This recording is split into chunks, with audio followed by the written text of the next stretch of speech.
Erev Tov, Mevorach, Birshut Moray Verabotai. Bezrat Hashem Yitbarach, on étudie la paracha de la semaine, parachat Vayakhel. Et ainsi, on va, étant donné qu'on va lire Shabbat parachat Shkalim, alors ça veut dire qu'on s'approche de la fête de Purim, donc on va essayer de rattacher la paracha de la semaine Vayakhel à la fête de Purim qui approche à grands pas.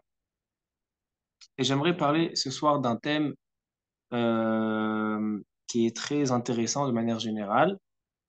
On va parler de la place de la femme dans la Torah. C'est-à-dire, on sait que l'homme et la femme ne sont pas les mêmes êtres, ils sont différents physiquement, ils sont différents mentalement, ils sont différents dans leur nature, un tas de différences entre les hommes et les femmes. Et a priori, on voit que les femmes sont dispensées de pas mal de mitzvot très très fondamentales de la Torah. Par exemple, l'étude de la Torah. Ce qui rend le juif euh, élevé, kadosh, spécial, c'est l'étude de la Torah. Les plus grands tzadikim sont arrivés au degré, aux dimensions qui sont arrivées grâce à l'étude de la Torah. Donc, comment concevoir que les femmes ne sont pas tenues dans l'obligation de l'étude de la Torah?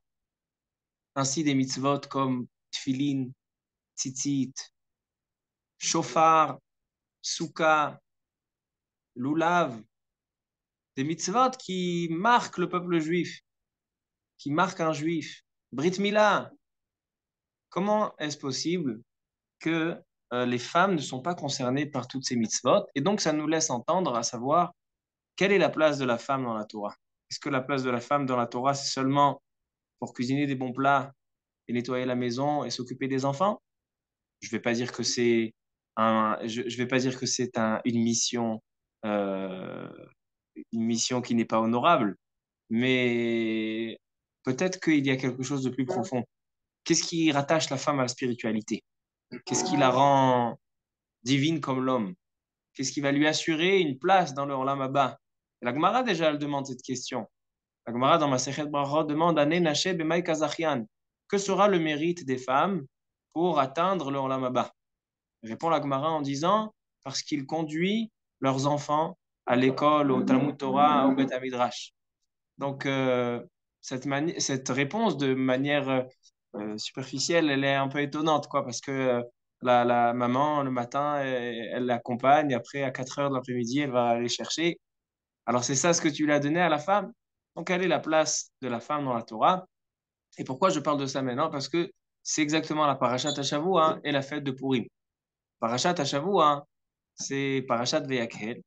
Quelque chose de très marquant dans cette paracha, c'est la présence des femmes et la contribution des femmes dans le Mishkan. Par exemple, la Torah dit qu'on a besoin des chachmelev, des personnes qui sont sages, d'une grande sagesse. Et chez les femmes aussi, il y a besoin des chachmot lev. Les femmes avaient une particularité, c'est qu'ils arrivaient à tisser les tissus, les tentures du Bet Amikdash, du Mishkan, sur la bête même. Comme il est écrit dans le Pasuk, dans la paracha, Tavu et Aizim. Demande Rashi, c'est quoi Tavu et Aizim? Ils n'ont pas tissé les moutons, ils ont tissé la laine qui provient des moutons. Non, Tavo et Taizim, dit Rashi, qu'il y avait une omanout yetera, un professionnalisme à tisser sur la bête même. Ainsi, on voit une contribution des femmes dans la paracha, que les femmes apportaient des bijoux et toutes sortes d'accessoires qui concernent que les femmes. Par exemple, ils ont ramené tabaat, des bagues, agil, des boucles d'oreilles, vechumaz. C'est quoi chumaz? Chumaz, c'est un morceau d'or qui se place dans l'endroit automakom chez la femme et qui sert a priori pour le Yetzerara, pour attirer l'homme. Et ça, ils ont contribué, ils ont apporté dans le Mishkan et de cet or-là, ils ont fait fondre, ils ont recouvert le Aaron HaKodesh, ils ont recouvert le Aaron HaBrit, le Mizbeach, ils ont ouvert la Hadanim. Ça nous laisse question très forte. C'est vrai qu'on veut faire participer les femmes, mais faire participer dans des choses comme ça. Ainsi, le Kior, donc le l'évier dans le Mishkan, il était fait de Nechoshet, de bronze. Et d'où provenait la bronze? Alors la paracha nous dit que Moshe Rabbeinu va yas et akiyor nechoshet bemarot atzovot avec les, les miroirs des femmes. Les femmes avaient des miroirs de bronze. Et qu'est-ce qu'ils faisaient avec ces miroirs? Quand ils étaient en Égypte et les hommes étaient complètement crevés par l'asservissement des Égyptiens, ils étaient vraiment HS, comme on dit. Ils venaient chez eux dans le champ, ils allaient les femmes chez les hommes, ils prenaient le miroir de bronze et ils se montraient à l'homme pour lui donner envie, pour l'imshoch otol et ta'ava, pour éveiller chez lui le Yetzerara. Et de là sont nés les béné Israël, sinon les naissances auraient cessé dans le peuple juif. Et ça, de ça provient le bronze, la bronze qui fabriquait le Kior. Chose étonnante, hein, la participation de la femme dans notre paracha, elle est très très grande et très principale et centrale. Et c'est ce qu'on va essayer de comprendre. Quelle est la place de la femme dans la construction du Mishkan? On sait que le Mishkan, c'est Olam Katan. Le Mishkan, c'est comme un petit monde. C'est pour ça que Betzalel, qui était responsable de la construction du Mishkan, pourquoi il a été choisi? Parce que Betzalel, il connaissait les secrets de la Torah et il connaissait les lettres, les assemblages de lettres pour créer le monde. Yadal letzaref otiyot livro shamayim ba'aretz. Pourquoi? Parce que quelque part, Kadosh Baruch Hu a donné, à partir du don de la Torah, Kadosh Baruch Hu a donné les clés du monde, les clés de la création du monde entre les mains des hommes, du Béné Israël. Et cette construction va être concrétisée dans la construction du Mishkan. Le Mishkan, c'est un petit monde, c'est Olam Katan. Alors, donc, c'est-à-dire que les femmes, ils ont une place principale dans la construction du Mishkan, qui veut dire en fait dans la création du monde. Donc, quelle est cette place principale qu'occupe la femme? Ça, c'est au sujet de la paracha. Au sujet de la fête de Purim, Megillat Esther, c'est aussi la femme a une très grande place principale, comme on va voir tout de suite.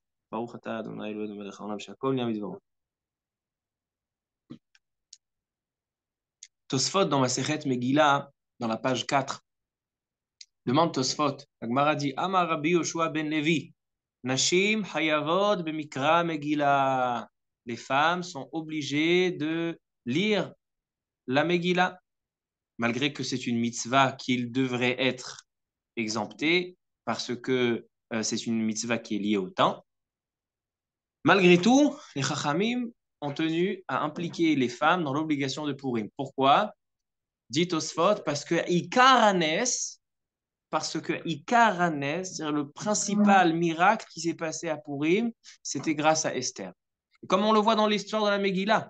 Dans l'histoire de la Megillah, d'abord ça commence par une femme, ça commence par Vashti, la femme de Achashverosh, qu'à cause de ça, le chamboulement va commencer, donc le processus du Nes de Purim va être entamé à ce moment-là, Vashti. Et après, lorsque Haman Aracha va demander, proposer au roi Achashverosh de signer un décret de mort sur le peuple juif en un jour, alors Mordechai Yehudi, bien évidemment, il va faire des jeûnes, mais l'acteur principal qui va rentrer chez Achashverosh, qui va aller demander chez Achashverosh, et Achashverosh, il dit Ad Chatzi Amalchut VTA, c'est après Achashverosh, il vient, il tombe sur le lit d'Esther, Aman. Toute l'histoire s'est déroulée par l'intermédiaire de Esther, c'est-à-dire que Esther occupe la place principale du Nes de Purim. Donc, Rabotai, il faudrait qu'on approfondisse un petit peu la différence entre l'homme et la femme dans la Torah. Quelle est la place de la femme dans la Torah? Avec ça, on va comprendre pourquoi les femmes sont si nécessaires et si principales dans la construction du Mishkan, qui en fait reflète la création du monde, et aussi dans le Nes de Purim. Le Nes de Purim, il a une particularité. Il a une particularité, c'est que c'est le dernier Nes du peuple juif qui a été écrit parmi le Tanakh. La Gemara dit que Esther, sauf Kolanissim. Esther, c'est la fin de tous les Nissim, tous les miracles. Demande la Gemara, mais il y a eu après Purim, il y a eu Hanouka. Alors comment tu me dis qu'il y a plus de Nissim après Esther? Dis Nissim shenitnu leikatev. Les seuls, le dernier miracle qui a été donné à être inscrit dans le livre de la Torah, dans le Tanakh, qu'il y ait une Megillat Esther, c'est Esther. Donc, ça a été fait par une femme. Donc, ça, c'est ce qu'on va essayer de comprendre de Hashem ce soir, B'siyata d'Ishmael. Notre paracha contient 4 chapitres, du 35e chapitre de Chumash Shemot jusqu'au 38e chapitre.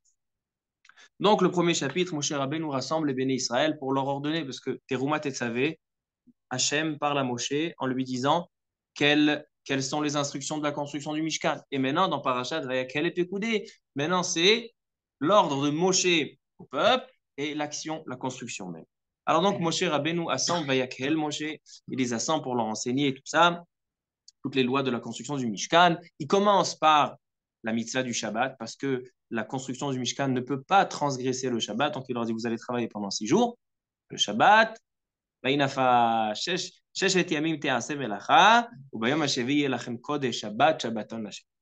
donc, il va leur enseigner, d'abord, il va leur demander de rapporter la contribution, les divlev, comme on a vu dans Parashat Teruma, veikrouli teruma met kol ish asher idevenu libo. Alors donc, ils vont apporter, et la Torah dit qu'ils apportent énormément, à tel point que Moshe Rabbeinu, dans le chapitre Lamedvav, le deuxième chapitre de notre Parashat, il va leur demander d'arrêter. Arrêtez, Ve'avir kol bamachane, ils envoient une annonce, arrêtez de ramener la contribution. Et donc, on voit que tout le monde contribue. Vayavau ha'anashim al-anashim, et les hommes et les femmes. Le pasouk, il dit, regardez le pasouk, dans le Aliyat Sheni, Perek Lamedhe, pasouk Kafbet. Pasouk est un pasouk très intéressant, mais de manière.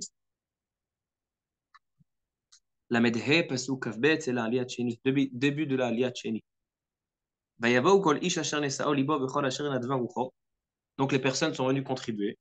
Vayavau ha'anashim al-anashim. Et voilà que les hommes sont venus sur les femmes. Kol nediv lev, eviu chach vanezem betaba'at bechumaz kol kelizav. Qu'est-ce que ça veut dire? Vayavo ha'anashim al-anashim. Les hommes sont venus sur les femmes. Ils sont venus avec les femmes pour apporter leur contribution. C'est quoi? Al, sur les femmes. Trois explications ont été données. Trois explications ont été données dans les Mefarshim. Par exemple, Rashi déjà, il pose la question. Rashi, il dit al-anashim, imanashim. Rashi, il n'a pas de réponse. Il dit c'est quoi? Al, c'est imanashim. Usmuchim lahem. Mais il y a des très très belles explications. Il est marqué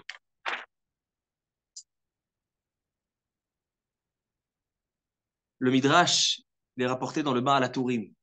Baal HaTurim, il dit qu'étant donné que les hommes et les femmes étaient tellement enthousiastes, ils avaient une telle volonté de venir contribuer pour le Mishkan, c'est qu'ils se marchaient les uns sur les autres. Les gens, ils se grimpaient les uns sur les autres pour venir apporter la contribution marquée à l'anashim. Deuxième explication, le Siftei Chachamim.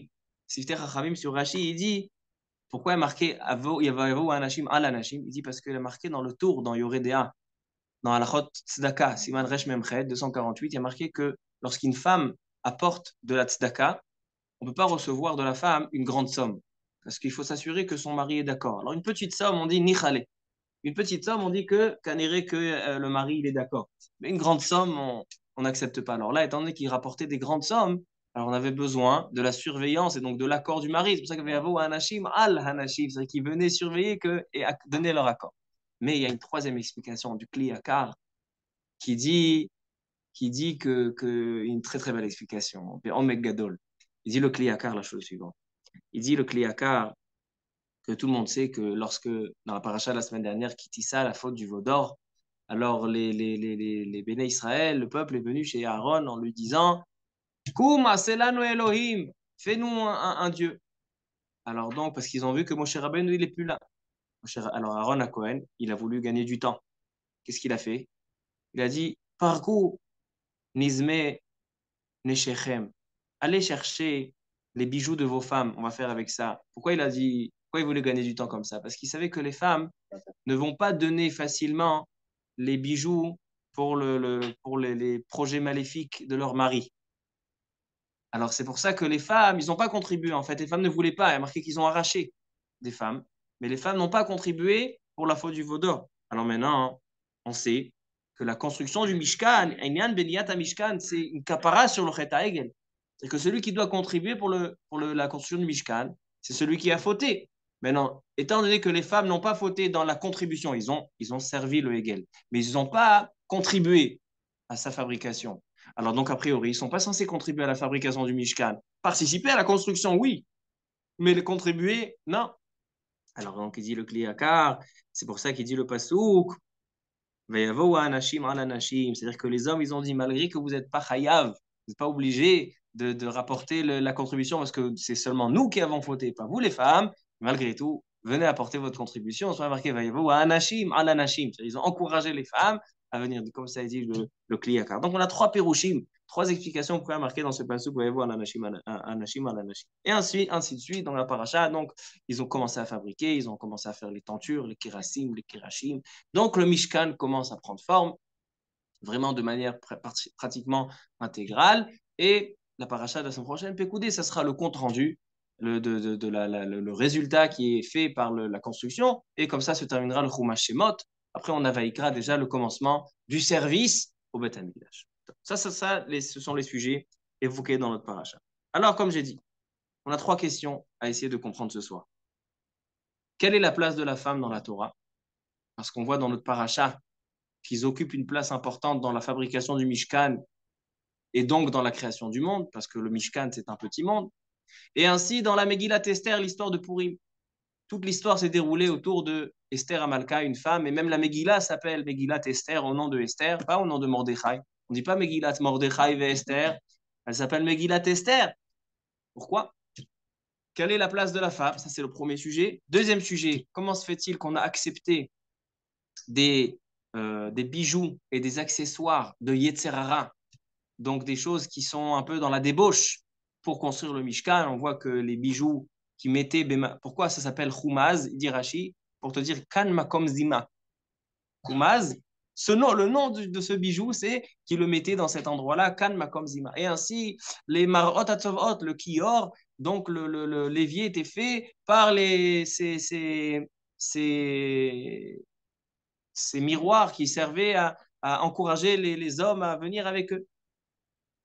Et troisième question, pourquoi il y avait besoin de femmes chachmot lev? Et comment une femme, elle peut atteindre une chachmot lev, une grande sagesse? Par exemple, Betzalel, il connaissait les lettres, Tirufei Otiyot, Shamayim Ba'aretz, le Sod Merkava. Un homme, il peut atteindre une chachmot lev par rapport à l'étude de la Torah, par rapport à une kedusha dans la tefila particulière, avec les tefilines, avec les mitzvot qui le concernent. Mais une femme qui n'a pas la mitzvah d'étudier de la Torah, et qui n'a pas la mitzvah de tefilin et de talit et de kiddush, d'être toute la journée au Beth Midrash. Donc comment une femme peut atteindre ce niveau de chokhmat lev? Comment elle peut atteindre ce niveau? On voit ici, non, il y a besoin de femmes chokhmat lev. Comment on atteint ce niveau de chokhmat lev pour une femme? Voici les trois sujets qu'on va essayer de voir ce soir, Bezrat Hashem.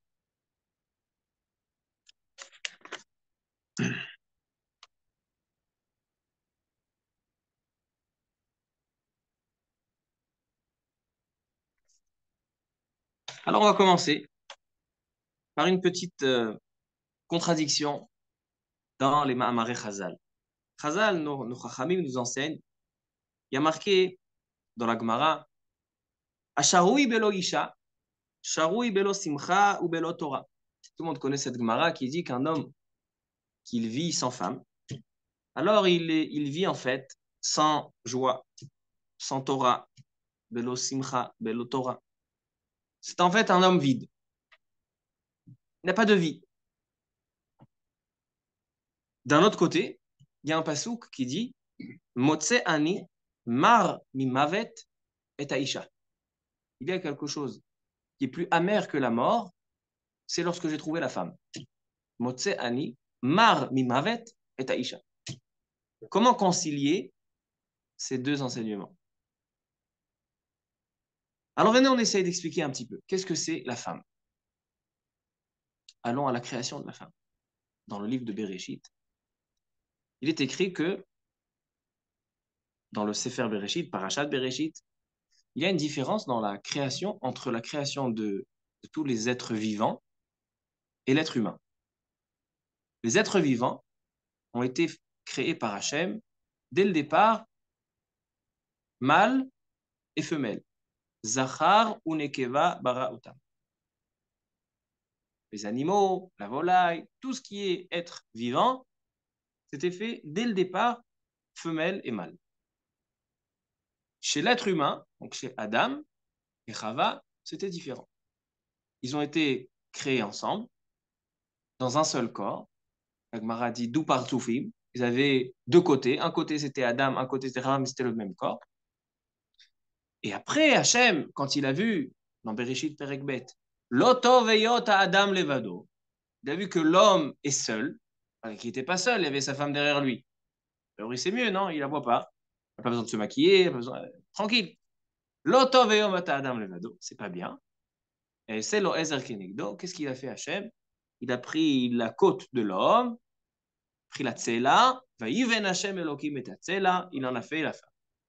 C'est-à-dire que, a priori, Hachem, il aurait pu faire ça dès le départ, de créer l'homme et la femme. Non, pas comme tous les êtres. Tous les êtres vivants, dès le départ, il les a créés hommes et femmes. Mais là, non. Il a créé un corps, il a vu que ça ne marche pas, il les a séparés. C'est quoi le Inyan? Beaucoup d'encre a été coulée sur ce sujet.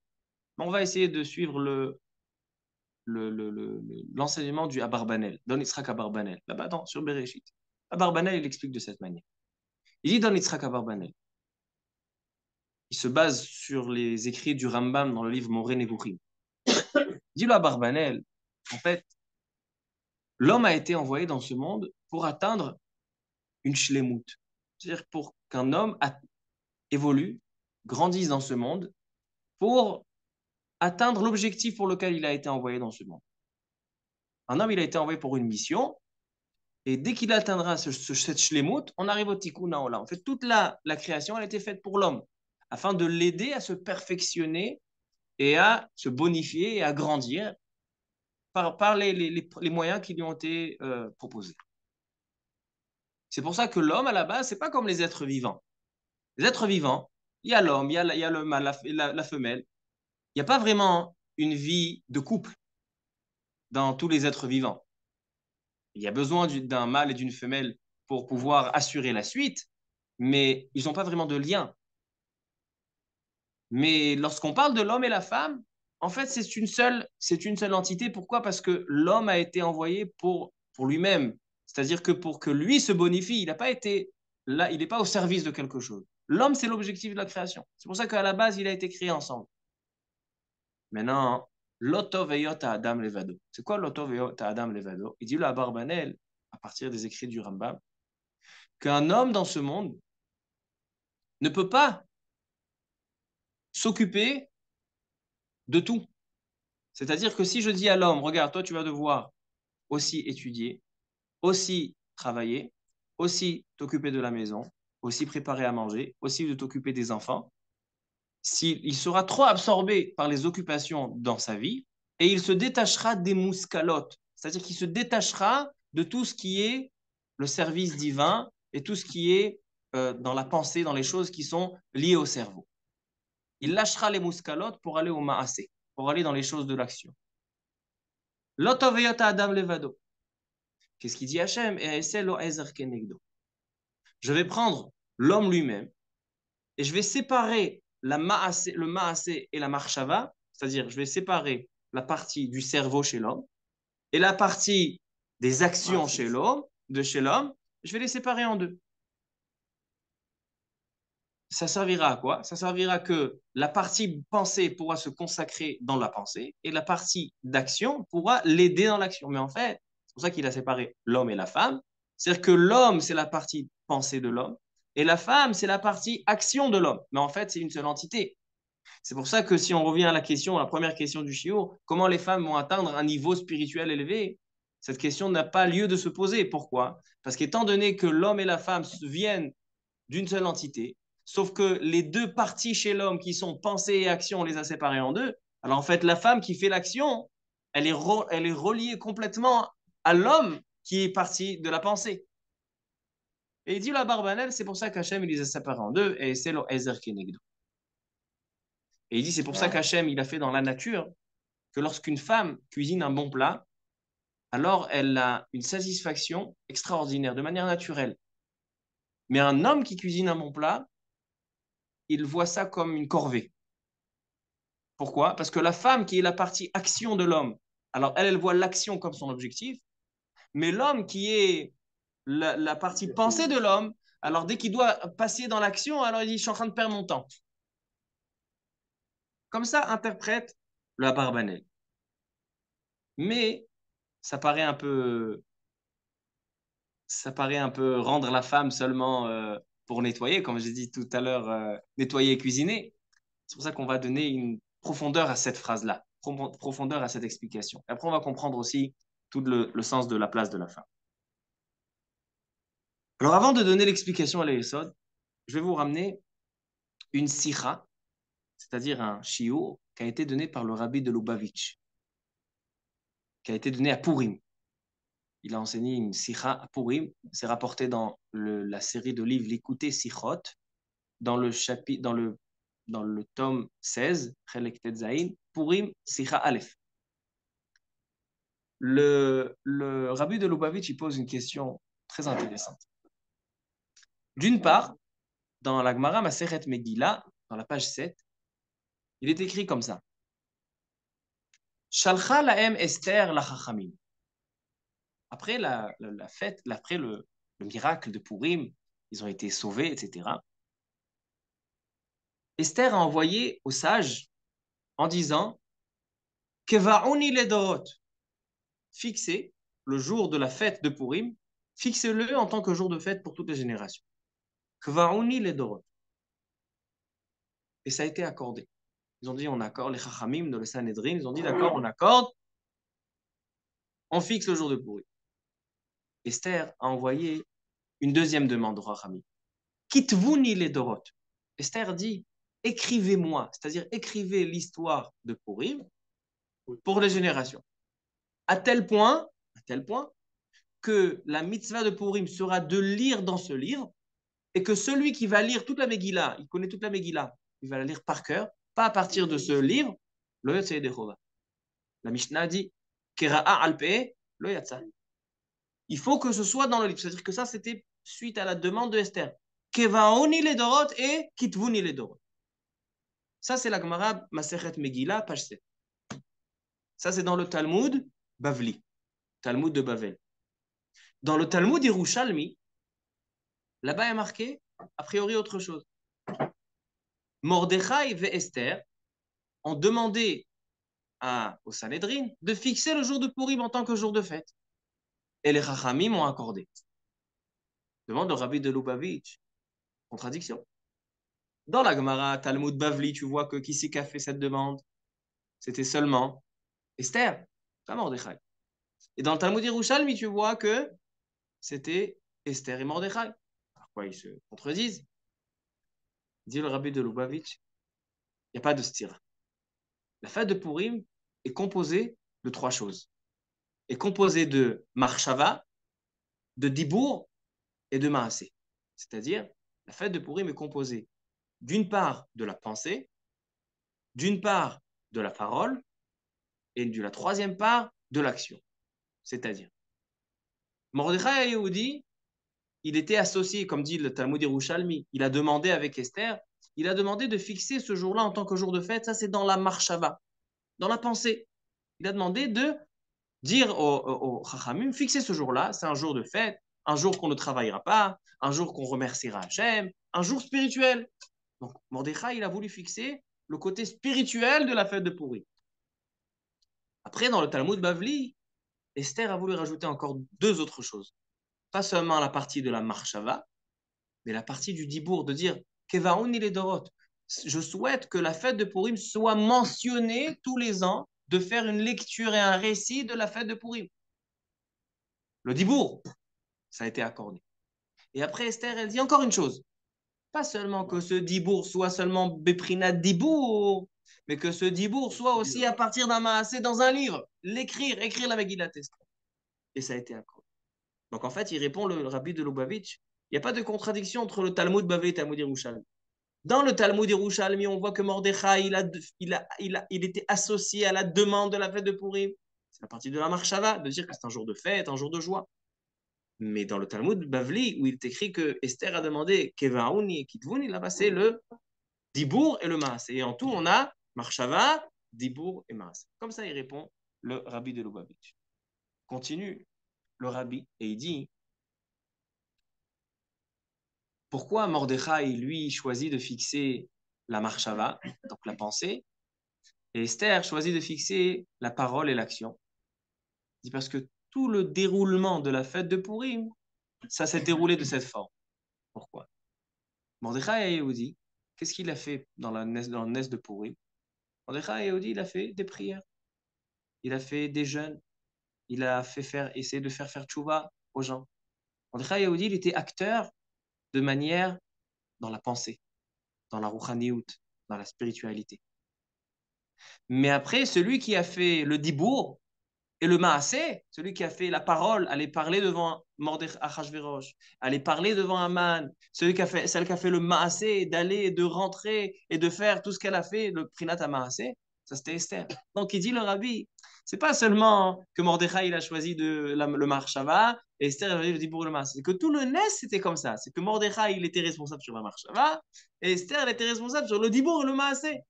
C'est pour ça qu'ainsi, quand on va fixer la fête de Pourim, on va la faire de ce même partage.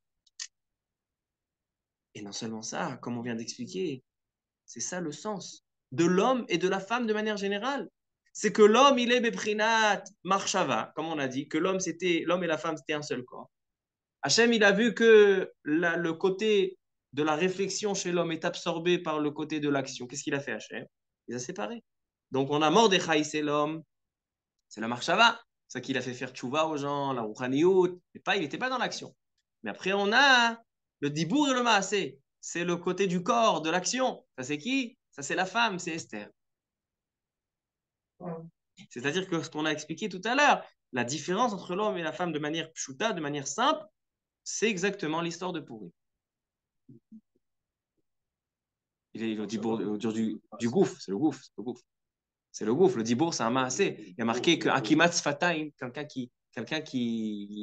pas le droit de labourer le champ, l'otacharosh shor vachamor erdam, qu'il aïn. Maintenant, quelqu'un qui fait, il dit au shor et au chamor, au taureau et à l'âne, il dit allez-y, labourez. Est-ce qu'il est chayab ou il n'est pas chayab? Il est chayab. Pourquoi il est chayab? Il n'a pas fait d'action. Dit la Gemara dans Baba Metzia que Akimat Sfataim, quand il bouge les lèvres, c'est considéré un maasé. Là, on voit que le dibour, il est dans la partie maasé chez l'homme. Il a une partie rouchani, mais il est déjà dans la partie maasé. Maintenant, Rabotai, maintenant qu'on a compris ça, il continue le rabbi de Lubavitch et il dit c'est pour ça que la Gemara dit comment Esther elle s'appelle et comment le Nes de Purim s'appelle dans Teilim s'appelle la Menatseach al Ayel et Shachar. C'est le mizmor qu'on lit à Purim. C'est quoi Ayel et Shachar? Shachar, c'est quoi Shachar? Shacharit. C'est quoi Shachar? Shachar, Alot Shachar, c'est la fin de la nuit lorsque la lumière commence à arriver. On n'est pas encore honnête. On n'est pas encore au lever du soleil. On est avant le lever du soleil. C'est encore la nuit. Mais on commence à observer la lumière qui arrive. C'est exactement la différence, dit le rabbi, entre l'homme et la femme, donc Mordechai et Esther. Mordechai, il était Marshava, c'était la lumière d'Hachem. C'est la lumière, la Rouchaniout. Donc chez Mordechai et Yehudi, le Nes, il était de manière. Il a changé les choses. L'Obederechateva. Lui, il n'était pas mêlé dans les choses, dans le circuit naturel. Il a fait faire tchouva aux gens, tout ce qu'il a fait Mordechai. C'est que par rapport à Mordechai, lui, son travail s'arrête où? De faire un chamboulement, de transformer le point de vue de Marshava. Et dès qu'il fait une transformation de Marshava, le Nes, il sera pas de la même manière que la transformation ne se fait pas dans les choses, la nature. Alors ainsi, le Nes ne sera pas dans la nature. Mais Esther, elle a fait une transformation, elle a poursuivi cette transformation, que ça ne reste pas seulement Prinat Marshava, mais elle a dit, je vais inculquer cette transformation spirituelle, je vais l'inculquer aussi dans la nature, dans la Gashmiut, dans le Maasé. C'est-à-dire que c'est plus un Nes qui est Me'al Teva. Un Nes Me'al Teva, quelque part, il est limité. Pourquoi? Parce qu'un Nes qui est contre les lois de la nature, alors il n'est pas dans la nature. Il peut être seulement en dehors des lois de la nature. Mais lorsque le Nes, il intègre aussi les lois de la nature, donc le Nes, il devient illimité, ce qui n'y a plus aucune limite devant le Nes. C'est-à-dire que même la nature, qui est a priori l'antithèse d'un Nes, le miracle et la nature, c'est l'antithèse, eh ben, ça devient un Nes chez Enom Mukbal. Donc il dit, c'est pour ça que Esther, elle s'appelle Esther, c'est lorsqu'Hachem est caché. Dans la nature, Hachem est caché. Et Esther, qu'est-ce qu'elle a fait? Elle a transformé ce Nes, pas seulement de Marshava, de Mordechai, mais même dans le Maasé. Elle a transformé. C'est pour ça qu'elle est Esther. Elle a retrouvé, elle a dévoilé Megillat Esther. Elle a dévoilé la présence cachée d'Hachem dans la nature. C'est pour ça que le nom d'Hachem ne figure pas dans toute la Megillah. Parce que tout le Nes de Purim, c'est en fait la présence d'Hachem cachée dans la nature. Et c'est la raison pour laquelle Esther, elle s'appelle Ayelet HaShachar. Pourquoi elle s'appelle l'aube? Parce que l'aube, c'est pas la journée. La journée, tout, on voit clair. Il y a plus. C'est quand il fait nuit, c'est quand il y a l'obscurité, c'est comme on est dans le Maasé. Et là, on commence à détecter des petites lumières, des petits points de lumière. Ça, c'est tout le sens de Megillat Esther. C'est pour ça que le Nes de Purim, Esther, elle demande de l'écrire sur quoi? Sur du Maasé. Elle dit, moi, il ne me suffit pas à ce qu'il dit Mordechai. Mordechai va fixer ce jour-là comme un jour de fête. Non, moi je veux que ce jour de fête, il soit écrit et inscrit sur un livre de la Torah pour dire que ce Nes-là, il n'est pas seulement dans la Marshava, mais il est aussi dans le Dibour et le Maasé, il est aussi dans l'action. C'est pour ça, c'est pour ça que la Megillah, elle s'appelle Megillat Esther. C'est pas Megillat Mordechai et Esther. Parce que celui qui est responsable de cette inscription, de ce livre qui a été écrit, c'est Esther. Et c'est pour ça qu'Agmara a dit que le dernier Nes qui a été donné à être écrit, c'est le Nes de Purim. Parce que c'est le dernier Nes, que le Nes n'est pas seulement... Il y a eu des Nissim. Hanouka, c'était un Nes. Et on voit des Nissim. Mais les Nissim, ils sont de manière surnaturelle. Ils ne sont pas dans les lois de la nature. Ils sont surnaturels. Mais Esther, le dernier Nes qui a été écrit, Nitan Li Katev, dit la Gemara, c'est le Nes qui a été inscrit dans la nature, qui a été inscrit sur du concret. Et ça, c'était le Nes de. Comme ça explique le Rabbi de il allonge encore, il dit Al Piasod, que Mordechai c'est le Or, et Esther c'est les Kelim. C'est-à-dire que Mordechai, lui, il donne la lumière, et Esther le réceptionne. Esther sert de récipient pour le réceptionner. Alors donc, ça, c'est l'enseignement sur Purim. Maintenant, Rabotai, je souhaite apprendre cet enseignement du Rabbi de Lubavitch de Purim et de l'intégrer d'abord de manière générale sur la mission de la femme dans ce monde et aussi pour expliquer la paracha. En fait, si on repart à notre question initiale, à savoir quelle est la place de la femme dans la Torah, alors on a dit que, ce qu'il dit la Barbanel, on a séparé l'homme en partie marshava, partie maasé, donc partie pensée, partie action, mais en fait, maintenant, les deux, quand lui, il est dans l'action et quand elle est quand lui, il est dans la marshava, dans la pensée, elle est dans l'action, en fait, c'est une même personne. Ça, c'est les fipshuto. Mais selon ce qu'on vient comprendre, on peut approfondir encore et comprendre un sens beaucoup plus fin, raffiné au sujet de la femme. En fait, quand on voit la fabrication du Mishkan, avec ça on termine, la fabrication du Mishkan qui symbolise la création du monde. Alors donc on a eu deux personnes, l'homme et la femme, dans le Chet HaEgel, et avec ça on doit rectifier au Mishkan. Maintenant dans le Chet HaEgel, faute du veau d'or, on voit que l'homme, il a contribué au veau d'or, et la femme, elle n'a pas contribué au veau d'or. Par contre, dans l'action, les deux étaient. C'est-à-dire qu'en fait, la femme, quelle est sa mission sur Terre? C'est de conserver l'action. Ce qui lui a été donné dans ce monde-là, c'est l'action.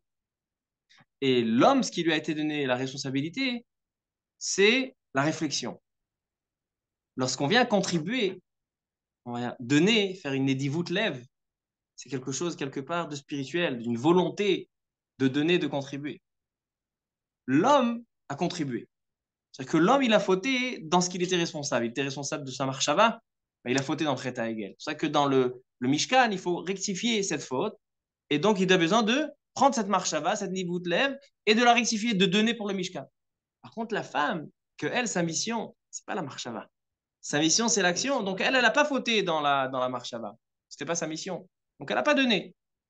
Ou elle a fauté dans l'action, elle a fait la Vodazara du Chet HaEgel. C'est pour ça que là, dans la fabrication du Mishkan, on est obligé d'avoir qui c'est qui va principalement fabriquer le Mishkan, que la fabrication du Mishkan, c'est la fabrication du monde. Le côté action, c'est qui?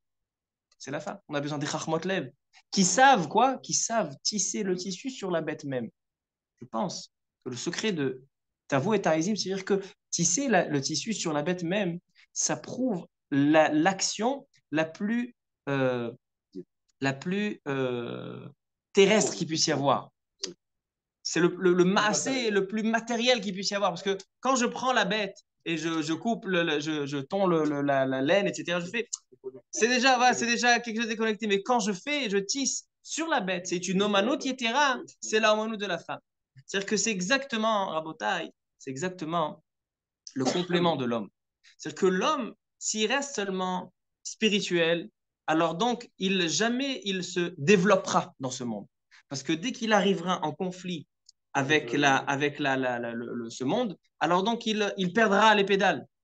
C'est pour ça que l'homme, seulement lorsqu'il a sa femme, elle est dans l'action, et donc elle va l'orienter afin qu'il puisse s'exprimer, exprimer donc ses volontés dans ce monde-là, exprimer ses bonnes volontés dans ce monde-là, c'est avec à deux qu'ils vont réussir à avoir un homme, un gouffre chalem, qui est connecté à la spiritualité.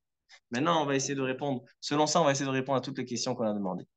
On a posé la question, première question, c'est quelle est la place de la femme de la Torah? La place de la femme de la Torah, il y a de manière simple et de manière plus approfondie. De manière simple, la place de la femme de la Torah, elle est qu'en fait, la femme faisait partie de l'homme. Et dans l'homme, il y avait la partie pensée et la partie action.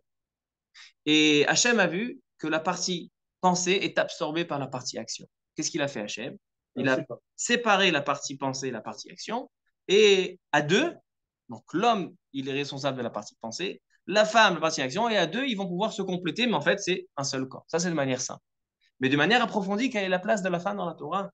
C'est qu'en fait, la femme, elle va orienter, elle va laisser exprimer, concrétiser la pensée de l'homme dans ce monde. C'est-à-dire que si l'homme n'a pas la femme, alors c'est-à-dire que l'homme n'a pas évolué dans ce monde-là. Il a évolué de manière spirituelle. Mais dans ce monde-là, et donc toute la mission qui a été d'être envoyée dans ce monde-là c'est pour se parfaire, il l'a pas fait.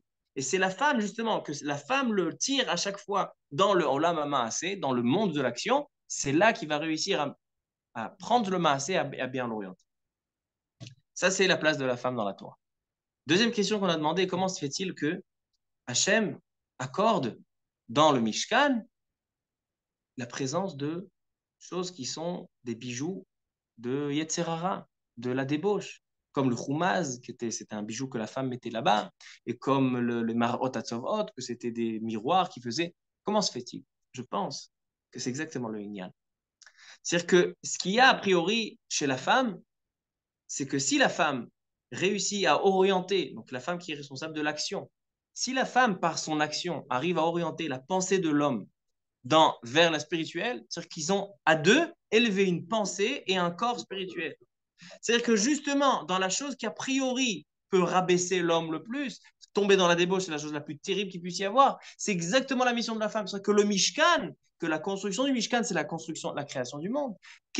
Il est nécessaire dans sa création qu'il y ait justement tous ces bijoux de débauche, etc. Parce que ça, c'est ce que la femme va se servir pour orienter l'homme dans l'élévation, dans le kiddush, et dans la kedusha et dans la tahara.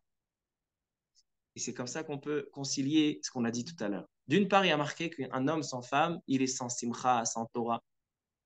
Et d'un autre côté, on a vu que c'est pire que la mort. C'est très compréhensible. Si la femme se sert de son maasé, c'est-à-dire se sert de son action dans ce monde, pour élever l'homme, pour laisser l'homme s'exprimer, se développer dans le monde, et donc à deux, il se développe. Alors donc ça, c'est celui qui est sans femme, il est sans vie, etc. Pourquoi il est sans vie? Parce que s'il n'a pas de corps sur Terre, il ne vit pas. Parce qu'il ne peut pas évoluer sur Terre. Donc, il est considéré comme il est complètement annulé dans ce monde. Mais d'un autre côté, si la femme prend son côté de maasé, prend son côté d'action, et justement, elle va faire descendre la marshava au degré de maasé, elle va faire descendre, alors là, c'est pire que la mort. Et Taïcha. Et la dernière chose, on a dit pourquoi il y a besoin de Chokhmat Lev chez la femme, parce que justement, la femme, c'est pas seulement un maasé, elle n'est pas seulement, comme on a dit au début du shiur, la femme n'est pas responsable seulement de l'action, de cuisiner ou de pas cuisiner. Non, la femme, dans son action, elle est censée orienter la pensée de l'homme, donc le côté de la pensée de la marshava, dans le bien dans ce monde. Elle est responsable de faire évoluer sa marshava. C'est que la femme elle-même, elle contient en elle une chokhmat lev. On a dit tout à l'heure, on peut atteindre une chokhmat lev si on étudie la Torah. Pourquoi les femmes n'étudient pas la Torah? Parce que pourquoi on étudie la Torah? Nous, les hommes, notre mission sur Terre, elle est de protéger notre pensée. Alors donc, étant donné que c'est toute notre mission, donc notre Sera est focalisé sur ça, on a besoin de la Torah afin de raffiner la pensée. Mais la femme, qu'elle, sa mission, c'est le maasé, c'est pas la pensée. Donc elle, sa pensée, de manière naturelle, elle est déjà pure. Sans Torah, la femme, elle a déjà une chokhmat lev. Ça, c'est le chidouche. Ça, c'est l'enseignement qu'on voit. On voit ici à travers la paracha, à travers Purim, et qu'en fait, la paracha, c'est pas seulement le Mishkan, c'est aussi la création du monde. On voit la centralité de la place de la femme, de la nécessité de l'homme, quel point il a besoin, combien la femme est nécessaire pour lui. Parce que sans la femme, il n'est pas vivant. Pourquoi? Parce que l'homme, c'est le côté marshava, le côté de la pensée, et la femme, c'est le côté du maasé. Et l'homme, marshava sans maasé, il ne fait pas partie de ce monde. Parce que ce monde-là, c'est un voilà, maasé qu'il faut élever par la marshava. Alors donc ça, c'est, on a compris, il y a la place de la femme dans la Torah. Et on a compris aussi le sens de la fête de Purim, que la fête de Purim, elle est partagée en trois. Elle est partagée en Marshava, en Dipur et Maasé. Marshava, c'est Mordechai, l'homme. Donc lui, il a été responsable de la tchouva, etc. Mais après, Esther Amalka, elle était responsable du Dibur et du Maasé. C'est quoi le Dibour? C'est de réciter la Megillah. C'est quoi le Maasé? C'est de l'inscrire sur un livre. C'est que la Megillah Esther s'appelle Megillah Esther parce qu'elle dévoile le Esther. Elle dévoile ce qui est caché dans la nature même. C'est le dernier Nes qui était comme ça. Tous les Nissim aujourd'hui sont au-dessus de la nature. Ils sont limités quelque part. Mais lorsqu'on dit le dernier Nes qui était dans la nature, inscrit sur du concret, c'était la fête de Baruch Adonai Leolam. Amen.